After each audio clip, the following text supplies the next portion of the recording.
Everybody, we have Guitar Crate October 2022. We're going to call this Off the Grid Edition. The reason for that is I have an 11-year-old son. I also have a newborn baby. And my 11-year-old, he got to grow up pretty much entirely with YouTube, being around and watching YouTube videos. And there was the whole like and subscribe thing. And so there was this kid, it was several years ago, and he started making this little movie, and he called it Off the Grid.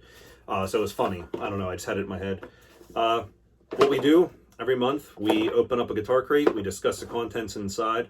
For those of you just Googling Guitar Crate for the first time and you maybe have stumbled across this, Guitar Crate is a subscription service. You choose your level of involvement. You get to pick bass, electric, acoustic, you name it, 7/8 string packs. There's a Pedal of the Month club. I do the 2 packs of strings a month, so every month in this box, for my payment that is automatically taken out of my account through PayPal, I pay my fee, I get 2 packs of strings and some other goodies. So what we do is we cut into the box, throw the stuff on the table here, throw the box somewhere else. Before we get into it, I do want to mention I'm a little bit behind in making a few other videos I talked about. The one was I bought another Jakey Lee USA Charvel. I picked this one up secondhand, and we wanted to compare it to the one that I did a video on, where I've gotten a lot of content review on that. Also, and they're not here just because they're pretty, it's just a handful of pedals that I haven't even plugged in yet, let alone done anything with. I have a whole pile of pedals that I've actually extensively played, and I haven't made a video on them yet. And then these ones here, I haven't even plugged them in, so I could talk about them. And then these USA SoCal Charvels that I picked up, they're very, very good. I'd like to talk about them. And I actually want to talk about an old Paul Reed Smith I have too. Not this guy here, but one that I used to use with a main band that I was in for the longest period of time. And I kind of want to bitch about why the band's not around anymore. But let's get the guitar crate done first. And as you can tell with my blooper there, we don't edit anything out. I just go right with it, record it, everything one take. If I sound like an idiot, it's there for everyone to see. We record this with an iPhone 11 Pro with the reverse camera, and the vocals, I'm sorry, the microphone on the phone is what records the voice. So here we go. Without further ado, come into the box.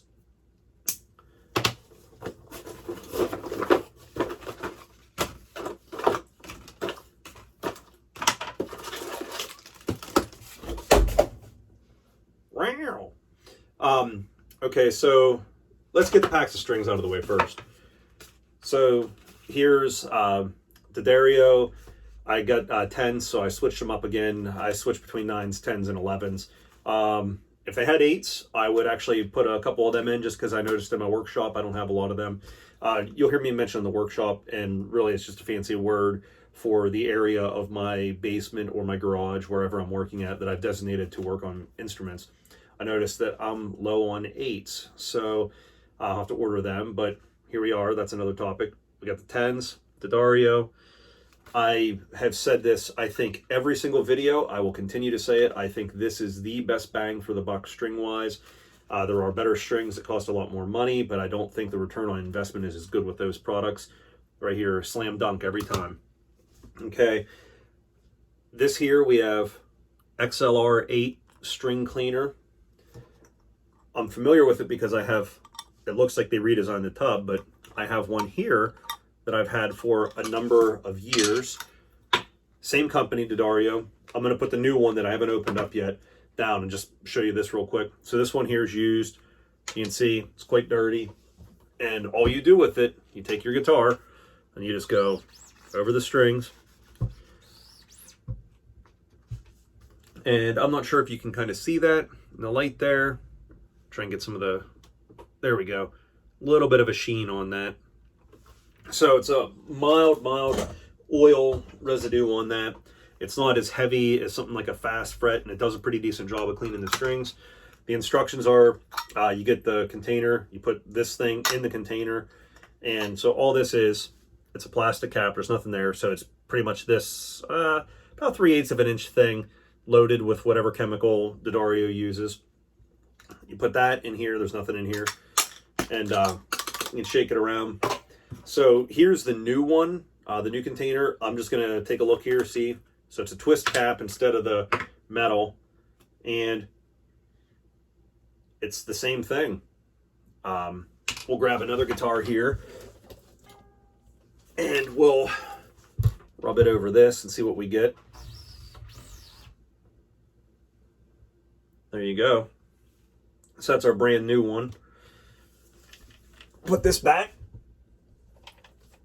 Oh, sorry if I showed you my belly there. I feel like my shirt went up. So, okay, we got the strings. We got this guy. We got a drill bit peg winder. I want to caution you with these. If you put one of these on a impact gun or a drill full speed, you could potentially break some strings. I don't think you're going to hurt the tuner or anything. I use them and I don't. I restring a lot of guitars. Sometimes it's handy to have one of these, sometimes not. I actually have one in my bin from Guitar Crate. I never bought one myself. It's a decent product, but not one I use a lot of. What do we got here? Pickboy Mod Res 2.0. It says improving guitar tone since 1967. And the tag here says imported by Asiamo. I'm hoping I pronounced that correctly. It says made in Japan. And the reason I'm hoping I pronounced that correctly is because the Japanese I learned it from a fat white guy. And I learned it all from judo. Oh, I don't have to cut this, it looks like. Okay. Yeah, so when you train in judo, your school will teach you English and Japanese. And so I know enough Japanese to get a black belt in judo. So let's check out this pick. It's pretty neat looking. Kind of psychedelic, I guess, if you're into that. And let's listen to it. So it's sounds like a plastic, thick, rigid.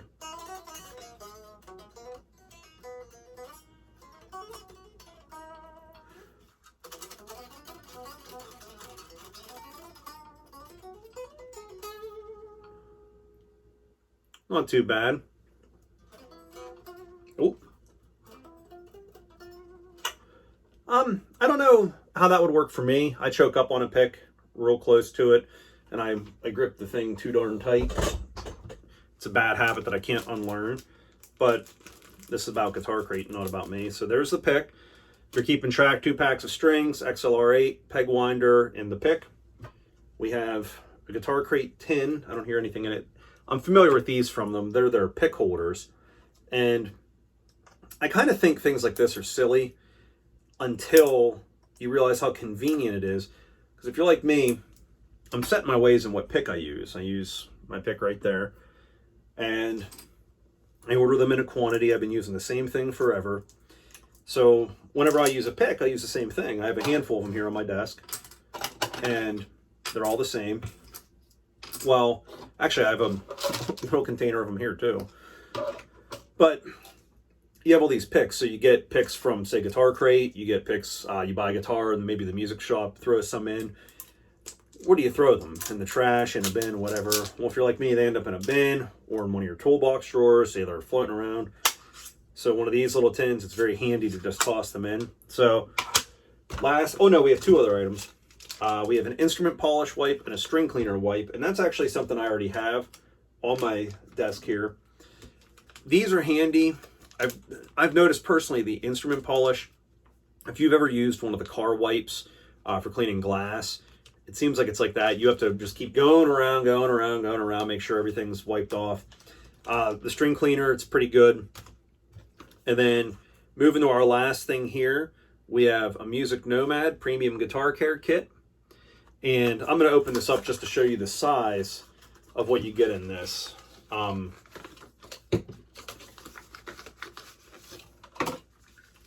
So here's their small, tiny. So here's an index finger bottle of their oil. So their F1 oil, it's a mineral oil, very mild scent to it. It's not offensive at all. And I've been using this. I come across F1 oil, if I have this correct. It was in the Paul Reed Smith group on Facebook, and someone was asking, what oil should I use for my guitar? I don't want the birds to get messed up, the inlays. Someone says, use this. I've been a long time, let's see, there's actually a bottle of it over here. Old English lemon oil. Now, if you know anything about lemon oil, real lemon oil is not what you buy like the furniture polish oil. So what that is limonene, however you pronounce it, scented mineral oil. Well, this here's mineral oil without a lemon scent. But anyway, someone said about using this, and I forget what I did. I either did 2 guitars, or I actually split one in half, like did 12th fret up, then 12th fret down, one with this, one with the other stuff. And the other stuff was the same as this. So the thing that people get wrong with oiling a fretboard is they put way too much and then they don't wipe it off, or they don't oil it enough. There's some folks that say use a product called Gorgamite. It's a very good product. I personally would still use a fretboard oil with that, but that's my personal preference. I work on a lot of guitars. I own a lot of guitars. Other people just use that and they're fine. Typically speaking, if you have conditioned your fretboard, you really don't need to mess with it. Finger oil, dirt, whatever, and then you just clean it. And every once in a while, a couple drops of this, you rub it over with your finger, you wait a couple minutes, get a cup of coffee, pop, whatever, and then you come back and you wipe it off. This bottle here, if you have a normal guitar collection, so you haven't lost your mind and have 30, 40, 50 guitars, you're in the 3, 5, 7, 10, whatever, and you restring your guitars because you're gigging a lot, this bottle of oil will last you well over a year, easy. Probably longer. So just giving you an idea. And I'll tell you, this is not Guitar Crate related, this is Rob related. You have to almost try to screw up oiling a fretboard. You put too much on it, you wipe it off. I don't know if you can hear the cat, he's speaking the song of his people. But anyway, back to this kit here. It comes with this guitar polish, and I do want to say that this stuff, if it's still the same, yep, smells great. So in Pennsylvania, we're one of the few states that still allow smoking in bars. And if I know the law correctly, it's if the bar has less than 20% of the revenue from food sales. It's not hard to do. If you're a bar, you have someone goes and buys 6 beers in there, and then they buy a cheesesteak. Well, it's definitely offset. They're allowed to smoke. Well, I play guitar live. I end up in a lot of these bars, and I actually have equipment that I will only take to smoking bars because it's been contaminated. Well, once I clean the guitar off after a gig, and I actually should do a video on how to do that. This is a great example of a guitar that I did it to, because this was at a smoking club. What I do is I clean the guitar, take the strings off. I'm sorry, I'll start from the beginning. Take the strings off, wipe off the fingerboard with naphtha, wipe off the bridge because naphtha won't hurt that, on an unfinished neck. So this looks like it might have a finish on it. It's not. I took it down to bare wood, and then I did a light linseed oil, over it, and then sanded it with steel wool. It's super smooth, so I can clean this with naphtha as well, as long as I recondition it when I'm done. But clean all the bare wood that you can. If you have a finished neck, so gloss neck, gloss fingerboard, all you have to do is use your regular guitar polish, put new strings on it, wipe everything off. Well, this is a product I recommend because not only does it clean the guitar, the scent helps offset some of the smoke. So this was in a club that I would, if you walked into that bar and walked out and then went into the house, your significant other, your family, whatever, would ask you, were you just smoking a carton of cigarettes? This is in the house and you can't even tell that it was in a bar that had smoking. So, little diatribe. Sorry, I go on these little rants. In the last few, I haven't done that, but then this video, I feel like we need to make up for it. So, Music Nomad, talking about this for a second. They make a lot of great products. If I didn't just clean off my desk, I would have a handful more here to show you.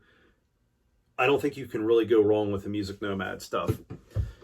So let's go back on track here to recap what we've gotten. We received the Music Nomad Instrument Care Kit with an oil and with the polish cleaner. Maybe I should do a video on that sometime too, on the actual cleaners and stuff I use on a guitar on the workshop. And you know what? While we're here, I'm going to do this in real time. So, Music Nomad Premium Guitar Care Kit. Let's find out what one of these costs you if you were to buy one right now. Okay, if I go to Sweetwater, and we're going to use them as an example, and I just want to say this, I do not get paid by anybody for anything that I put out. If I ever do, I will tell you. I do not, though. So I like Sweetwater, and they're a reputable dealer. $16 for this right here. Let's look while we're at it. We're going to look for the XLR8. Okay, they have this for $6. So we have $6 for that. We have 16 for this. Our packs of strings. And then let's look at our drill bit peg winder. So this is right now, October 15th, $5.95 for one of these. So $5.95, $5.99, $16.99, whatever these wipes run you. 2 packs of strings, a Pickboy pick, and then a little tin that you can put guitar picks in. So that is the 2 packs of strings a month edition from Guitar Crate. And that's everything for October 2022. So if you only tune in for Guitar Crate, this is it. I'm going to be back here next month with another Guitar Crate. Now, if you want to hear some of the other stuff I was going to talk about, I'm going to continue on with that. So this video is going to be a little bit longer. You can break it up, or you can just not watch it, whatever you want to do. So I have a couple pedals that I haven't even turned on yet. JHS makes what they call the 3 series. And as you can guess, 3 knobs. They don't have the artwork that some of their other pedals do. And I haven't seen anybody do this. And I've thought about it, and I've made mention of it to my spouse. But I'm going to go on record and say that this here is a blank canvas for you to put whatever you want there. So when I finally see this happening, I'm going to know that I started that trend. But the Octave Reverb, 3 knobs, the octave, or the decay, so you're up or down. The reverb is the octave down or the octave above, so like what you hear after it. It's really a neat effect because I watched the video on it, and I'm anxious to try it out and just compare it to, let's say, your amp's regular spring reverb. And that's probably what I'll do in the video. I got this guy here, a Boss FZ1W. It's a fuzz. I don't know what Boss's take on it is. I don't know what platform it has built from, but I want to do a video on that. It's pretty neat looking. As you can see, I haven't done anything with it yet. I'll get this out and show you. Oh, throwing everything everywhere. It's pretty cool looking. 3 knobs, switch for tone. It's just, oh, I'm sorry, tone. And then here I'm seeing V and M. I'm assuming vintage, modern, I don't know. But I'll do that in a video. And then I'll hold this one for last because some people might like that more. We got a Maxon OD9. For those of you not familiar, if you look at this, that green might look familiar. So in the 80s, Maxon made Ibanez's pedals. So your Ibanez Tube Screamer was actually a Maxon. Since then, Ibanez does whatever they do, and Maxon still makes their own stuff. The OD9 similar to a TS9, but a little different. And then the one I wanted to save for last, here's an MXR Custom Shop Duke of Tone. Now I lied to you in the beginning of the video, and I apologize for that. I did have this one on and plugged in. I wanted to compare it to my my Prince of Tone. I have a real Prince of Tone, and I wanted to see how the Duke worked with it. So if you go online to some forums, some folks will talk about Paul Cochran and the Timmy version 4, I think. Whatever version the Timmy MXR pedal is supposed to replicate, that's the Paul Cochran Timmy model I'm talking about. My friend has a real Timmy, and he has the MXR Timmy. And what I can tell you is that the MXR Timmy is, in my opinion, every bit as good. And if you like that little format, I personally don't. I'm old school. I like the Boss format. I think everything should be a Boss pedal. Paul Reed Smith when I say Boss pedal, I don't mean the tone of a Boss. I mean this format.